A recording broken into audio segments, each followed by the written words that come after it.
Okay, cornering. This is a tough corner. The car wants to turn even more and more. It's like very enthusiastic cornering performance from this Forester. Cool.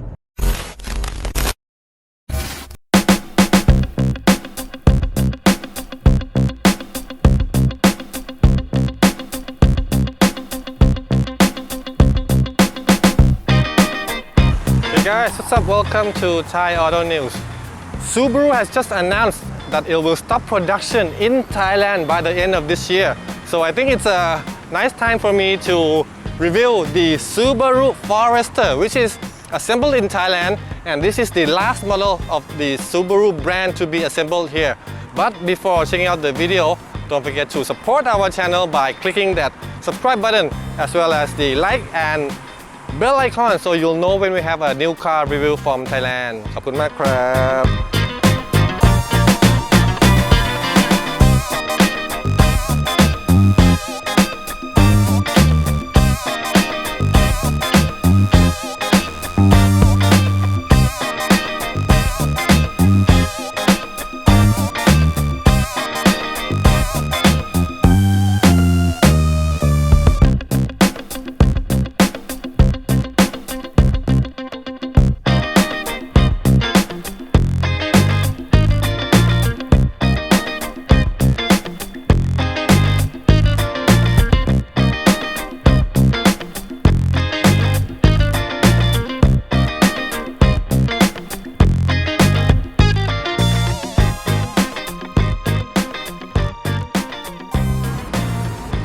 Okay, so let's do a small walk around. I've got with me the Subaru Forester GT Wild. So this one comes with a special exterior packaging. As you can see, it's very outstanding, very aggressive. All these black stickers and garnishing over here. This will cost you an extra 140,000 baht. Gives you really aggressive, especially in front. See the black sticker on top of the engine compartment lid. Even this spoiler.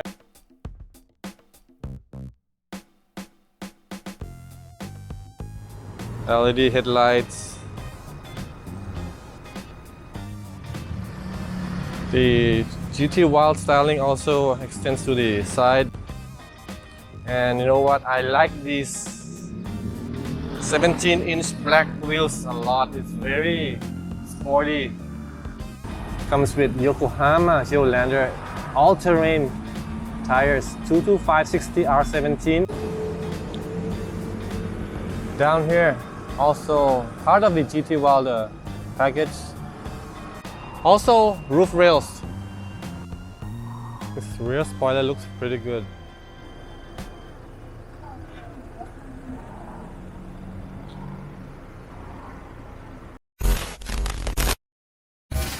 First, let's open up the engine compartment lid over here. Small lever here.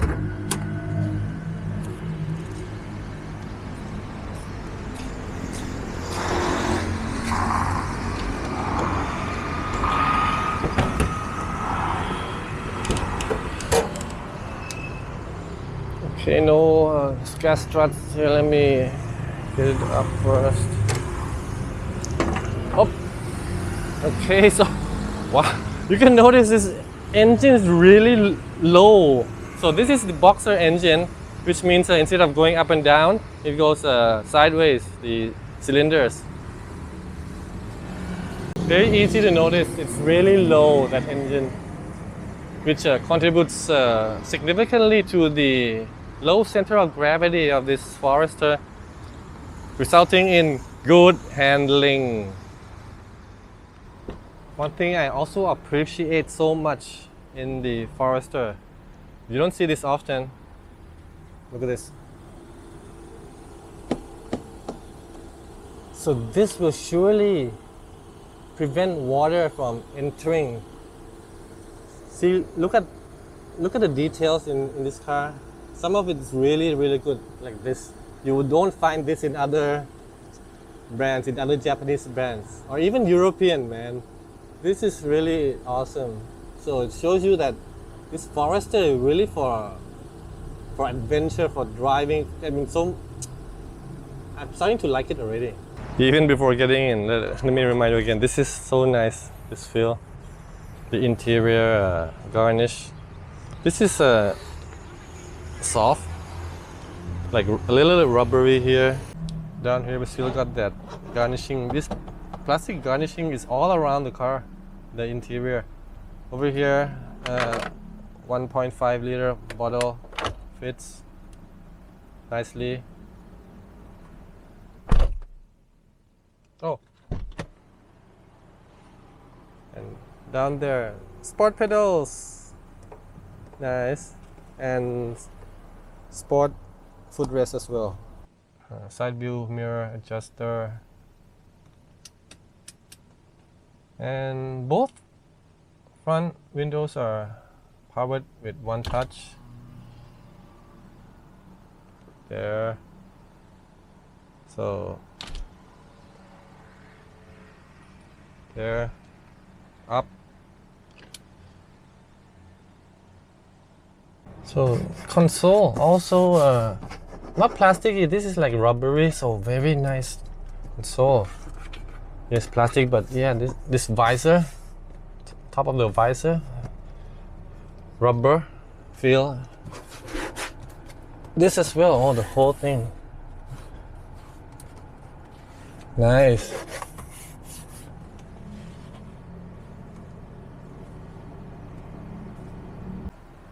Down here, next to the start up button, you get lots of controls. Can open the tailgate there, and you have a memory button over here. SRH, let me check what's that. Traction, automatic start stop. It's the start button over there.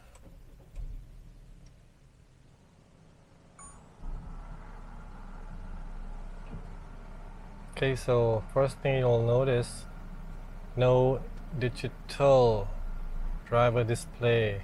But you know what? This is not a totally new model altogether, so not the 2024 standard yet, but in my opinion, older guys like me, I'm the Gen X generation, Gen X guy.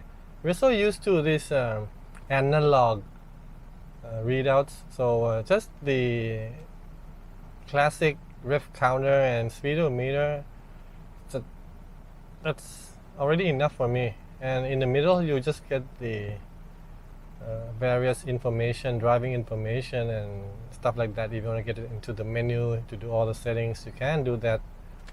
But this steering wheel, multifunction steering wheel, is very nice. Yes, the touch and the feel is really nice. But there's a lot of controls over here, so there too.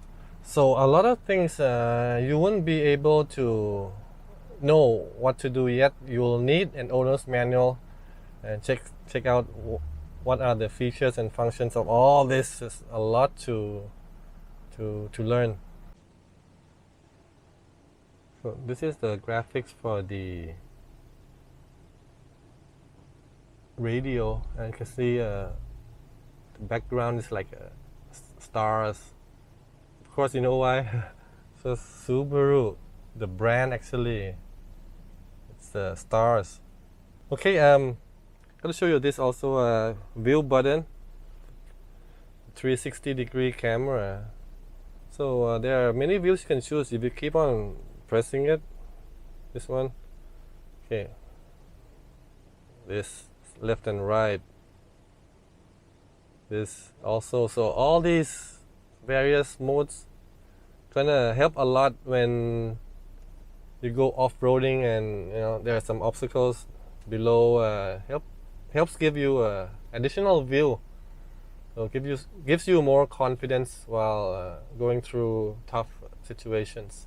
And of course, this thing comes with a visor, so it's really sunny day here, and no matter which way the sun shines, this visor makes sure that you don't get reflections on that screen. So smart thinking over here from Subaru.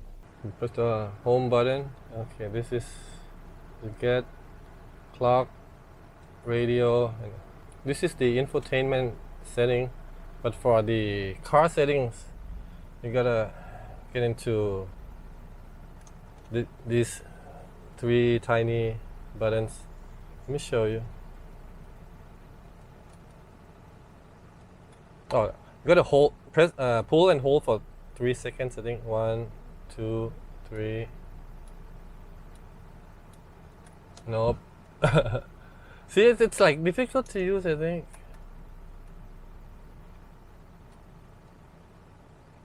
Ah, okay. So this is various. Okay, pull and hold. I set switch for menu. Pull and hold. Okay, now you get the menu. Screen settings, volume, rear seat reminder, eyesight. This is the intelligent safety. Oh, I don't like it so much. Look, first thing, switch the thing off. It's really irritating. So a lot. Okay, settings. Do it here. I didn't reset the fuel consumption, so it's like 9.5 now, but it doesn't matter. I drove it fast anyway, so it's not a true fuel consumption anyway. This is like mixed for test drive purposes. Better stick to the official eco sticker.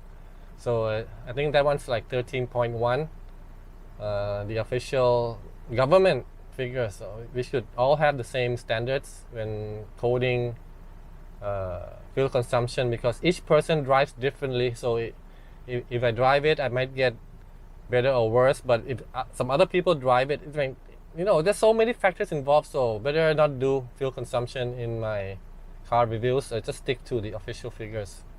In terms of the combination sticks, the turn signal is on the left. Strange for a Japanese car. Windshield wiper and stuff like that on the right. So it tells us that this car is very popular in left-hand drive markets. They probably sell more Subarus in America and Europe and South America than Asian countries. Down here, got the shift lever for the 7-speed CVT with manual mode, but if you push it to the right, there's no plus and minus here. You've got to come back to the steering wheel paddle shifters.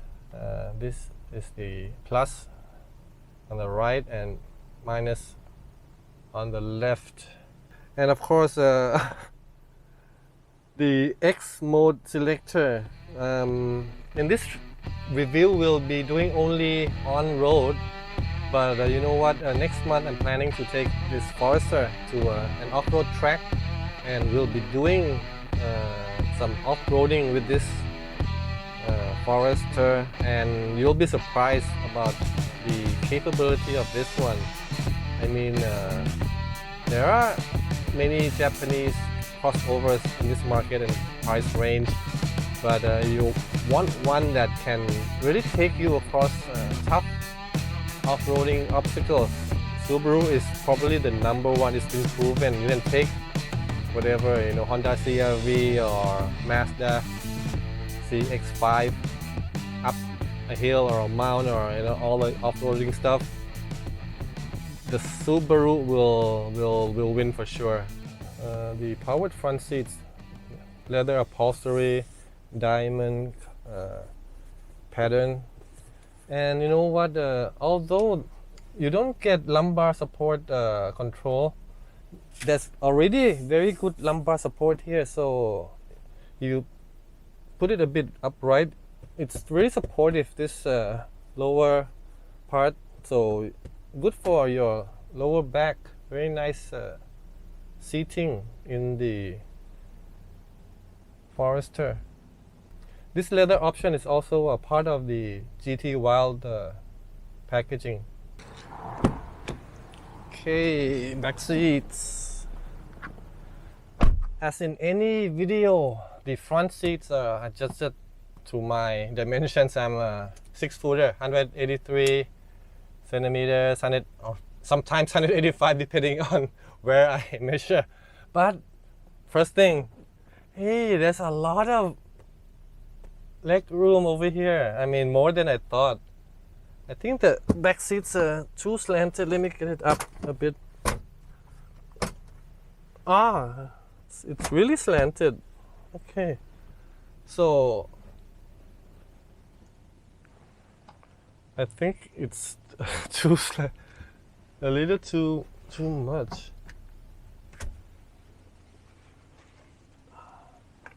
See? Okay, it locks.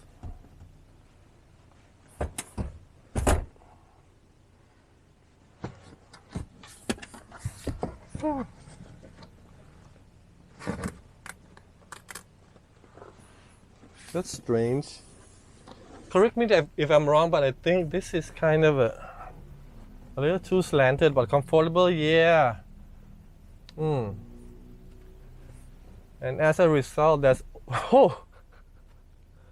that much headroom. Lots of headroom and leg room at the back of the Forester. Let's check out the armrest. Oh, armrest is very high actually, and almost perfect, because the cup holders will, if you put a drink there, then you gotta do this. Can't put it there, but pretty decent anyway. The materials are nice too over here. Nice plastic. Down here we've got 2 air vents as well as 2 more USB A ports, although the cover is a little funny. So here we got 2 air vents as well as 2 more USB ports, but the cover is funny. Look.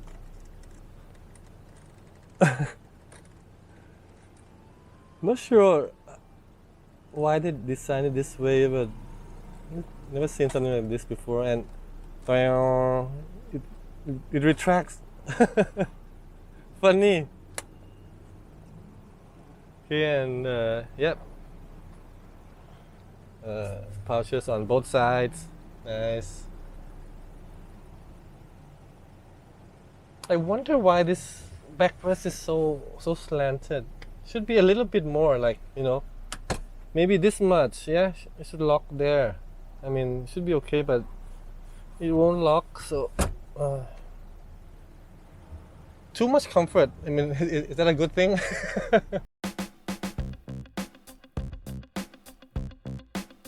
In terms of powertrain, the Forester comes with a 4-cylinder, 2-liter boxer engine, which means it's horizontally opposed rather than going up-down, which results in a lower center of gravity, and that benefits the handling of the vehicle as well.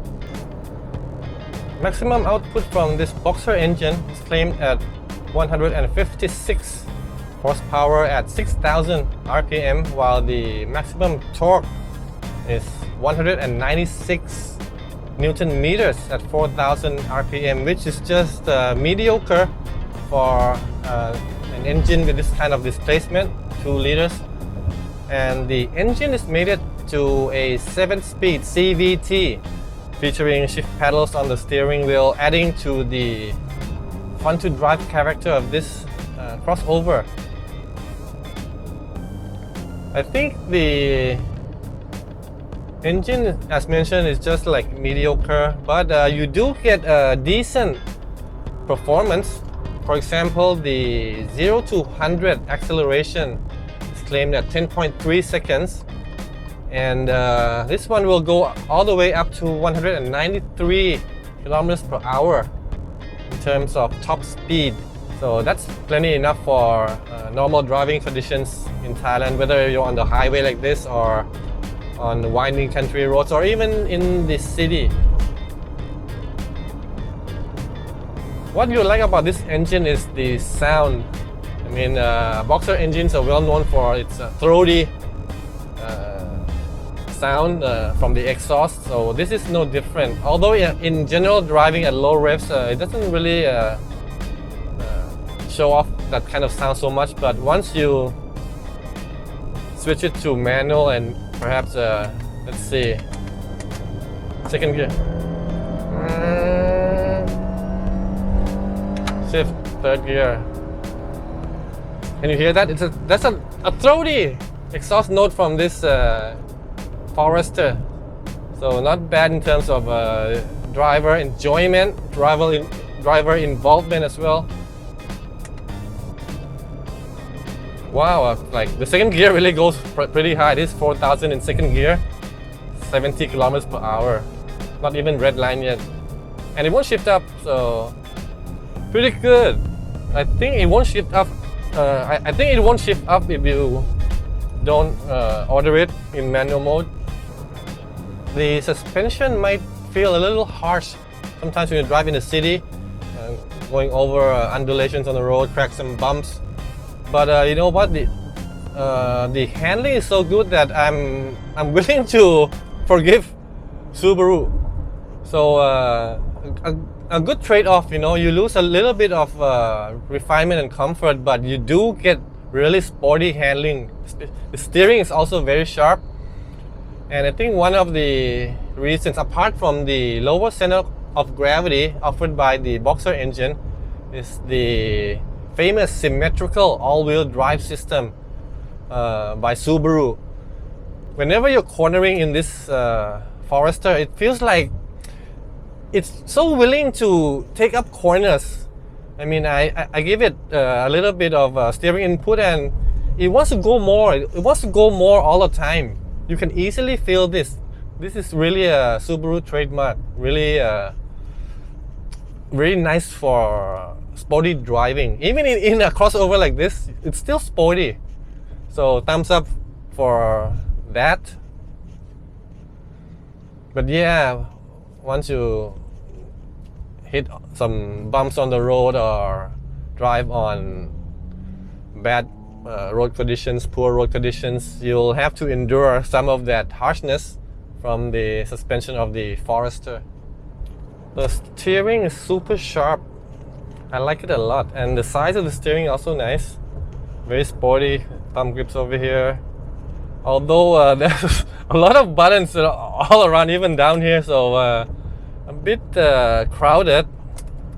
But in general, yeah, this just moving a little bit.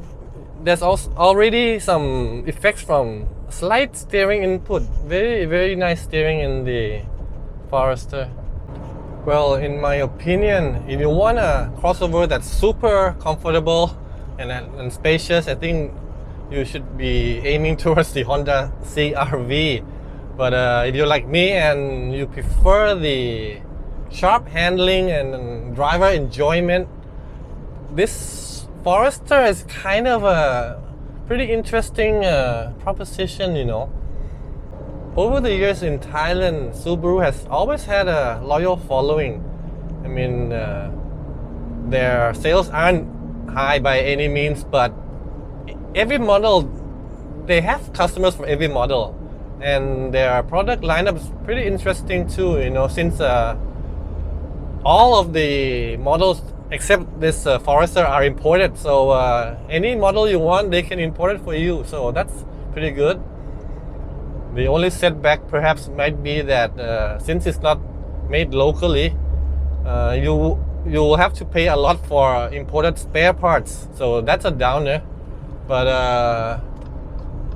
as I mentioned, if you want performance, if you want driver enjoyment, good handling, Subaru is always one of the top brands to go for.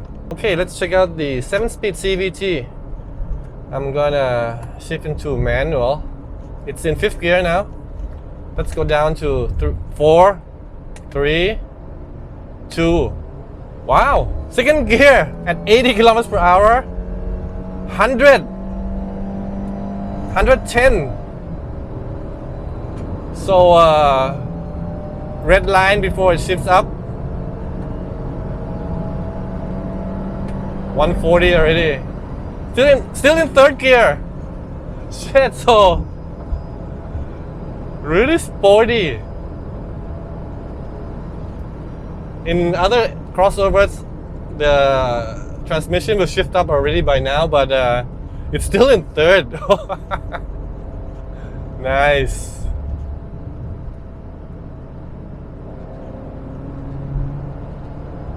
And at high revs, the boxer sound is coming, the throaty exhaust notes. Still in 3rd, even if I lift off the throttle, still in 3rd. So aggressive. Okay, cornering. This is a tough corner. The car wants to turn even more and more. It's like very, very enthusiastic cornering performance from this Forester. Cool. Okay, let's see the U-turn. We have a tight U-turn over here. If you have the pickup, you have to be on the left lane, but here you go.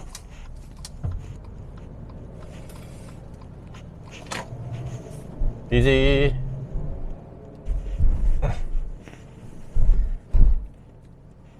Well, to give you some background on the situation, Subaru through Tanchong International, their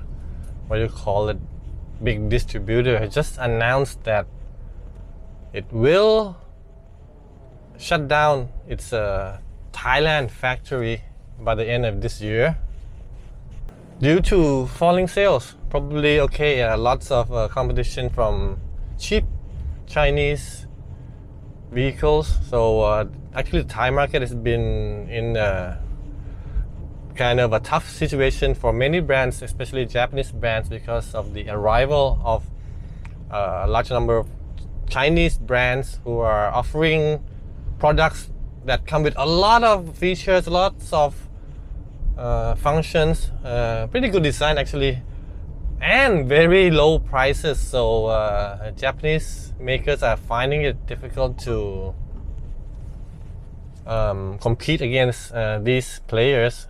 So Tanchong informed the Hong Kong Stock Exchange that they will shut down the factory end of this year, but they still continue doing business in Thailand.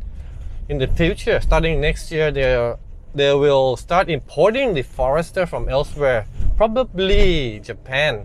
Okay, prices will go up for sure because of the import duty and transport, shipping costs, stuff like that. But doesn't make much difference to Thai buyers anyway, because the rest of the Subaru models, the whole lineup in Thailand is imported anyway. But that really created big news in Thailand several weeks ago, because of it's a big investment anyway. Factory shutdown is a big thing over here. And then after that, Suzuki also announced it will shut down, but okay, later, end of next year, but still same direction. So this tells us something about the auto industry in Thailand. While the Chinese makers are coming here making huge investments, I mean, so big, a lot of money are being poured in from China, but the Japanese are slowly getting out, at least the two small brands already. Many people aren't happy. I don't like this too, but well, that's business. So shutting down factories means they can take back money and put it somewhere else. Suzuki, for example, is really big in India or Indonesia as well, so easy to import cars from there as well. Okay, that wraps up our review of the locally assembled Subaru Forester. the last Subaru to be assembled in Thailand. Well, if you enjoyed the video, you can support our channel by first slapping that subscribe button hard, followed by the like button. And if you want to be informed of our latest cars and truck reviews from Thailand, also hit that bell icon. You'll be informed when I post a new video. And before saying goodbye today, I'd like to extend my thanks to TOPS Rat Patana branch for allowing me to use their facility today for filming the opening and closing shots as well as the walk around. Okay, so until we meet again, สวัสดีครับ